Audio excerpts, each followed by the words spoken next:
directeur général adjoint du CEEC.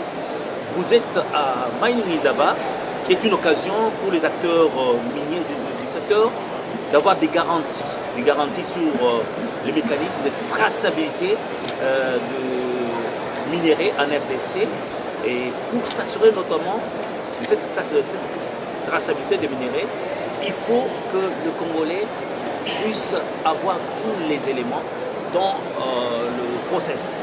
Aujourd'hui, quel est votre point de vue sur ce sujet, d'autant plus que vous êtes l'autorité de certification des produits miniers? Deuxième question, Maris. Le CEC a participé activement à Indaba Mining. Pouvez-vous nous dire votre rapport spécifique quant à ce? Maris, troisième question. Oui, déjà, vous êtes une des figures d'innovation réalisées par le CEC en dotant à cet établissement public des équipements de pointe de laboratoire afin de permettre à la RDC de capter plus de recettes. Est-il possible d'éclairer l'opinion de ce sujet? Blandine. Monsieur le DGA, alors vous êtes le top manager. Les top management, c'est planifier, coordonner les activités de l'établissement que vous dirigez. Quelles sont les perspectives du CSI pour l'année 2025-2026? C'est cette question. Quel est le secret de la réussite? Excusez-moi. Quel est le secret de la réussite des innovations réalisées par le CEC ces dernières années? Merci. Alors, septième question, ma question est celle-ci. Comment le CEC s'assure-t-il que les minéraux certifiés proviennent des zones conformes aux normes environnementales et sociales, contribuant ainsi à l'inclusion des communautés locales?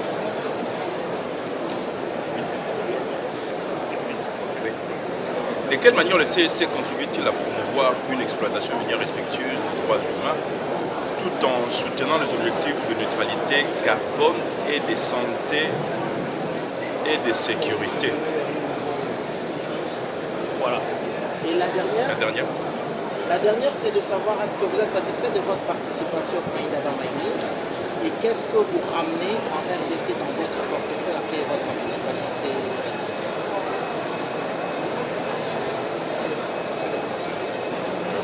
ça.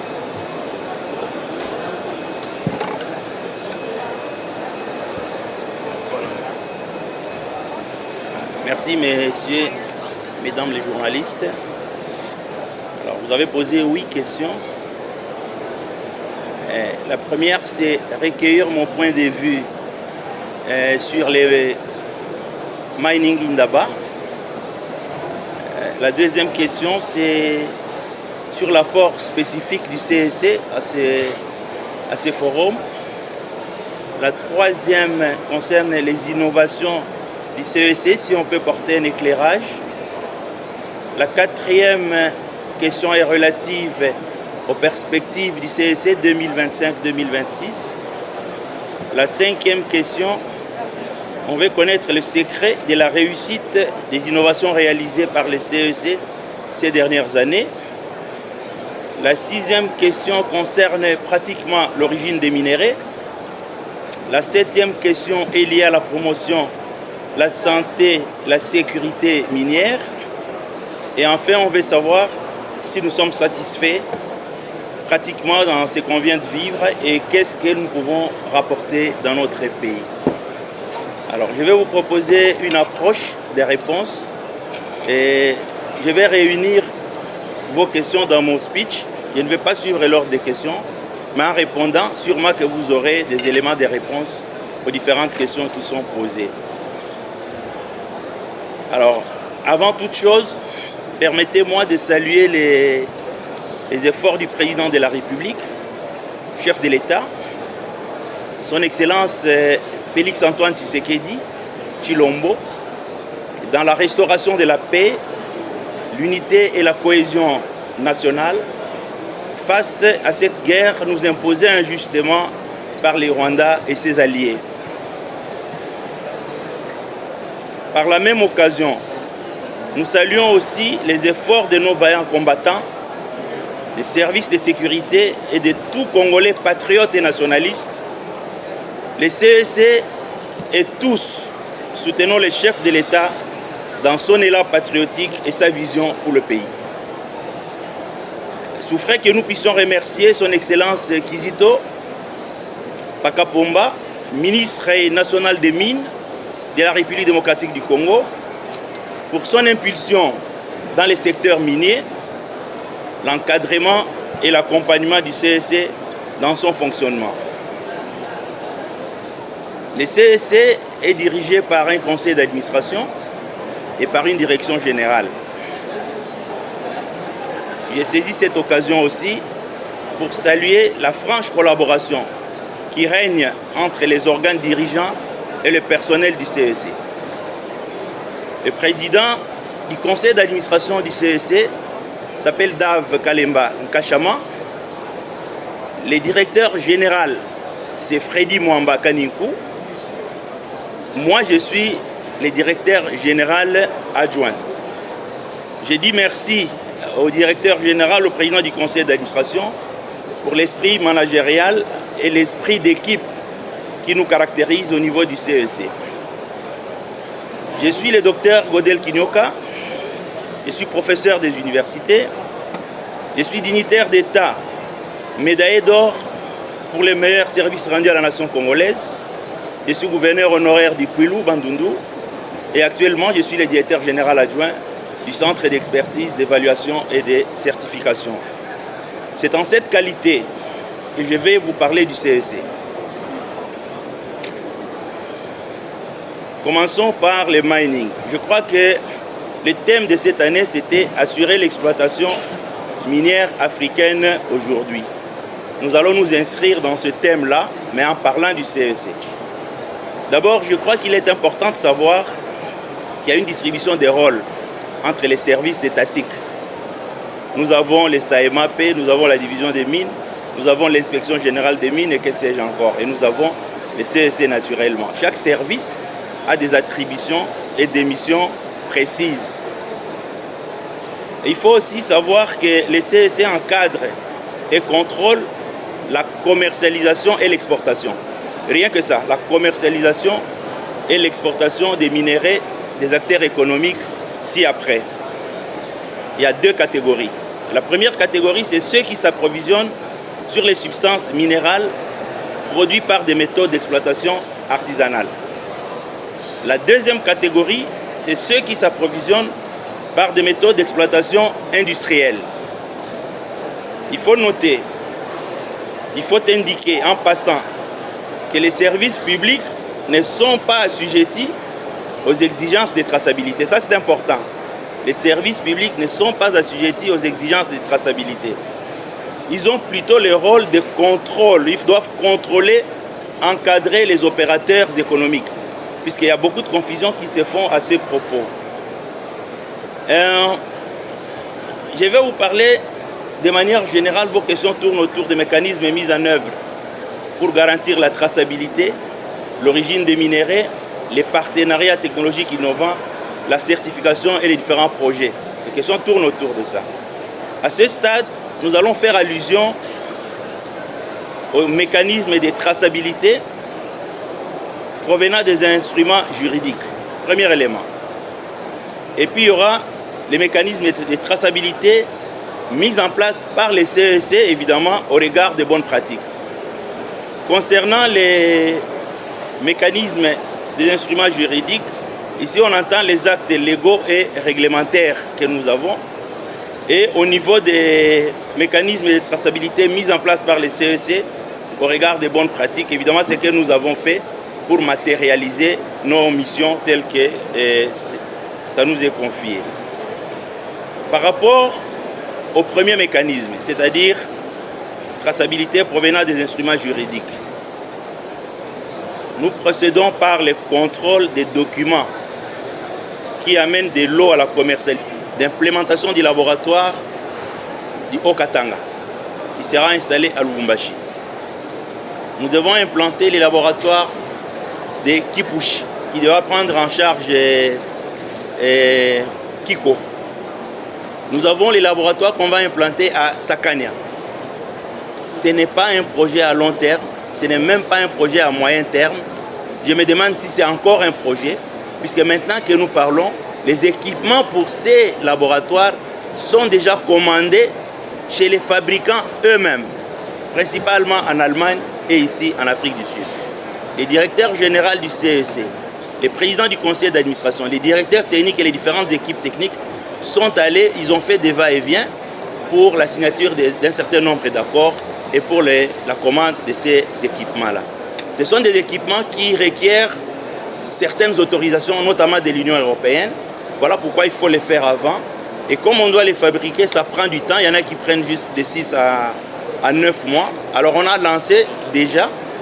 Et la construction, je crois que quand nous rentrons, à la fin de ce mois, Dieu voulant, sinon au début du mois de mars, on va rentrer avec les ministres des tutelles à Lubumbashi pour la pose de la première pierre de l'implémentation des différents laboratoires que nous avons.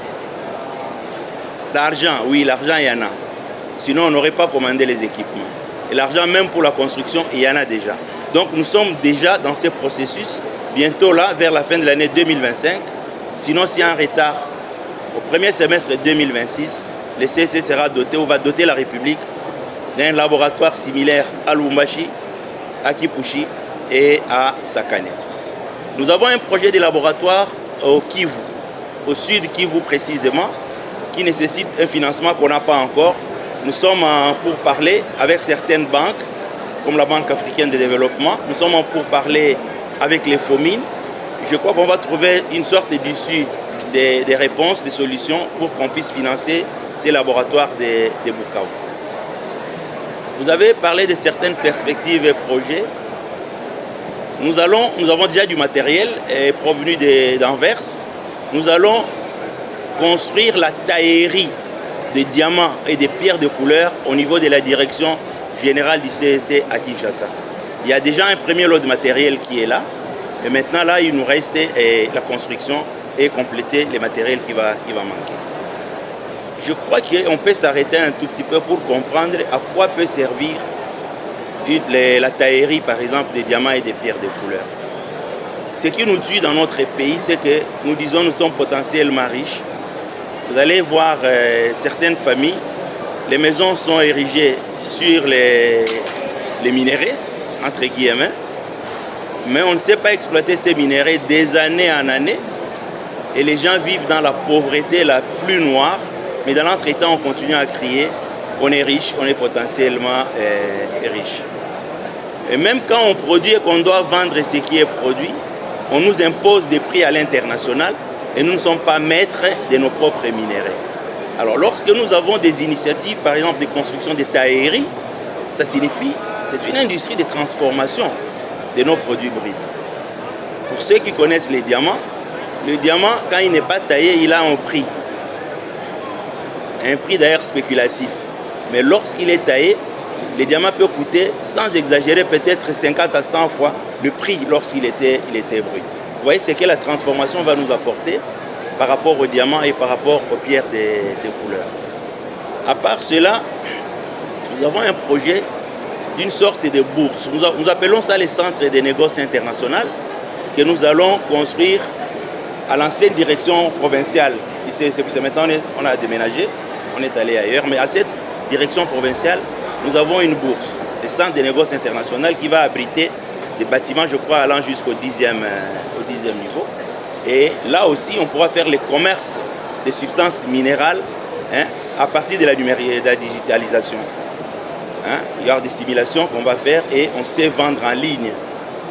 À part ça, nous avons l'école de gémologie qui va s'appeler Félix Antoine Tshisekedi Tshilombo, qui nous allons construire, ça c'est au début 2026, mais qu'on lance déjà à la fin ici, en Mbuji-Mayi. Vous comprenez, en Mbuji-Mayi, c'est puisque nous avons notre diamant à Mbuji-Mayi. Ça aussi, c'est un grand projet qui va prendre en compte un certain nombre de choses et qui va encadrer les jeunes et qui contribuera sûrement, certainement, à réduire les taux de chômage au niveau de la contrée et donc au niveau du pays, puisque les jeunes qui devront travailler en Mbuji-Mayi ne vont pas être forcément les originaires de Mbuji-Mayi. Donc ce sont tous les jeunes à travers le pays. Voilà brossé succinctement les quelques projets du CEC et une série de réalisations, des choses que nous avons réalisées, que nous sommes en train de réaliser et les chemins sur lesquels nous sommes en train d'aller. À propos des partenariats internationaux et régionaux, sur les renforcements de la bonne gouvernance, l'industrialisation et l'exploitation responsable des ressources minières en Afrique, le CEC, il faut vous le dire, est le point focal au processus de Kimberley, avec les diamants de conflit.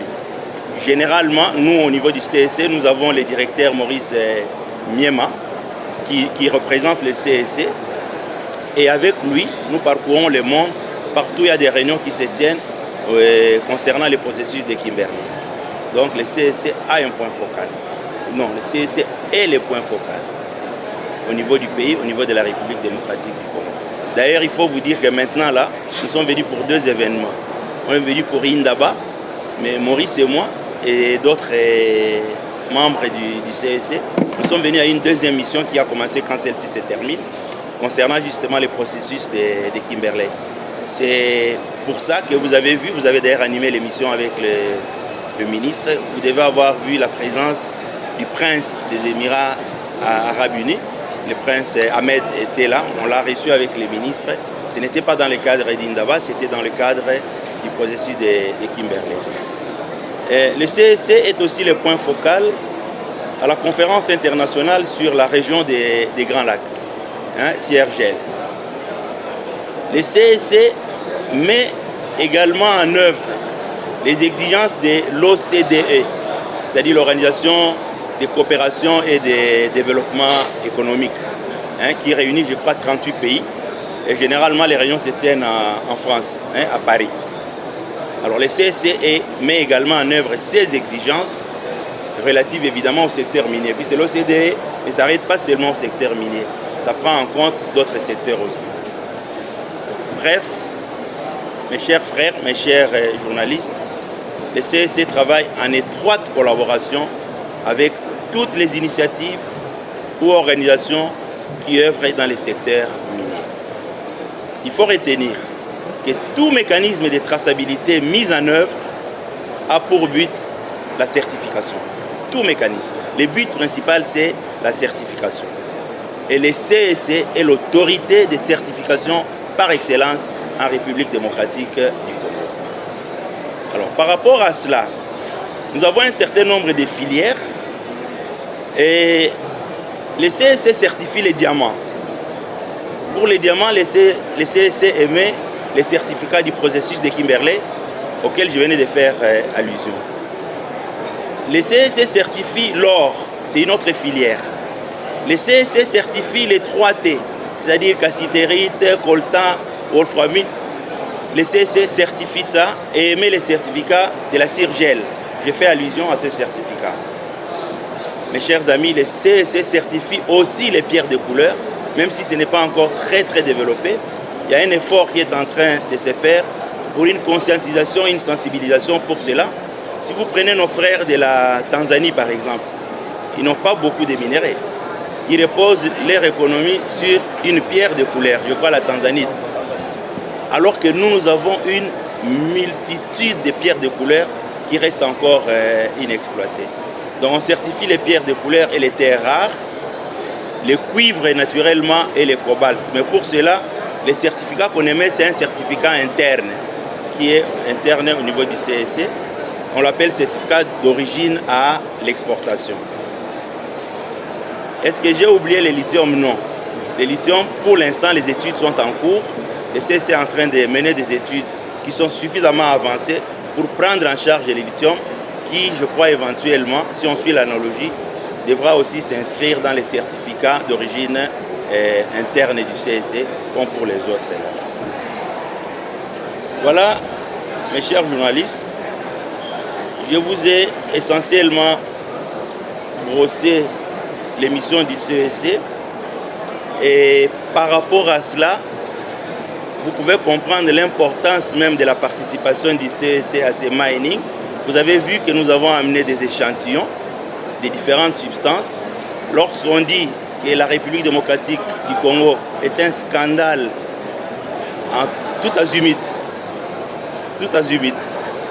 ce n'est pas faux, c'est vrai, puisqu'il faut retenir que rien qu'en République démocratique du Congo, il y a un minimum de 1100 substances minérales. 1100. Quand on les dit, les gens ont l'impression qu'on est en train de rêver. Non, 1100 substances minérales. C'est important de prendre conscience de cela pour que nous puissions justement chercher comment nous devons bénéficier de nos propres ressources. Alors, mais ces substances-là, il fallait quelques échantillons qu'on puisse montrer à ces mining, que les gens voient qu'est-ce que nous exportons chez nous, qu'est-ce que nous avons comme ressources. Comme ça, on vous a amené quelques pierres de couleur, j'ai vu l'or, j'ai vu les différents types de diamants, hein, des cathodes de cuivre, je crois que ce n'est pas des concentrés de quoi. Il y en avait ici, je crois qu'il y en a encore dans les différents présentoirs que nous avons là-bas.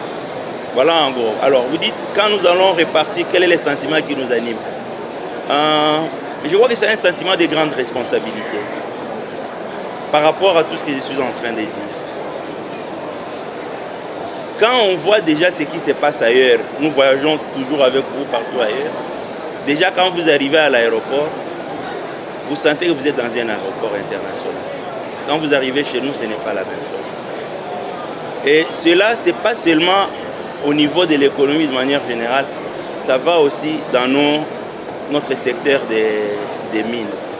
Je crois que notre secteur, si nous prenons conscience, c'est un secteur très important qui doit contribuer énormément au développement de ce pays. Mais nous ramenons ces sentiments de responsabilité, nous ramenons les différents échanges riches en couleurs qu'on a pu avoir avec les différents pays et même les autres les investisseurs, puisqu'il y a eu des investisseurs qui se sont intéressés à notre pays et que le ministre a appelé en disant que la porte était grandement ouverte. Et je crois qu'il est important, de la même manière qu'on organise DRC Mining, je crois que c'est à Lubumbashi, nous sommes en train de voir comment il faut donner à cet événement un caractère international, qu'on fasse un peu au Congo, puisque c'est là qu'il y a des ressources minérales, comme ce qui se passe à Indaba, qu'on les fasse comme ce qui se passe au Maroc. Je revenais tout droit du Maroc. C'est un jour après le Maroc que je suis venu à Indaba. Là, je devais aussi participer à un forum sur la 8e édition, je crois, internationale des mines et carrières. Si des pays comme le Maroc, des pays frères, comme l'Afrique du Sud, peuvent arriver à le faire, nous sommes capables de le faire. Il y a un certain nombre d'années, pour les gens de ma génération et de ceux qui approchent ma génération, le Congo était compté parmi les plus grands pays d'Afrique. L'Afrique du Sud et le Nigeria venaient après. On a perdu cette place, mais je crois qu'il n'est pas tard pour récupérer. Question de bonne volonté, question de discipline, question de compétences, question vraiment de beaucoup de concentration et d'amour. D'amour vrai, sincère du pays et amour qui doit régner entre nous. Vous avez sûrement cherché à savoir qu'est-ce qui fait que nous puissions progresser à une vitesse de croisière. Je crois que c'est cet esprit d'équipe, c'est cette compétence-là, c'est cet esprit d'abnégation que nous avons au CEC. C'est le travail, c'est la discipline qui fait que nous puissions arriver à ce que vous avez appelé contrôle. Merci beaucoup.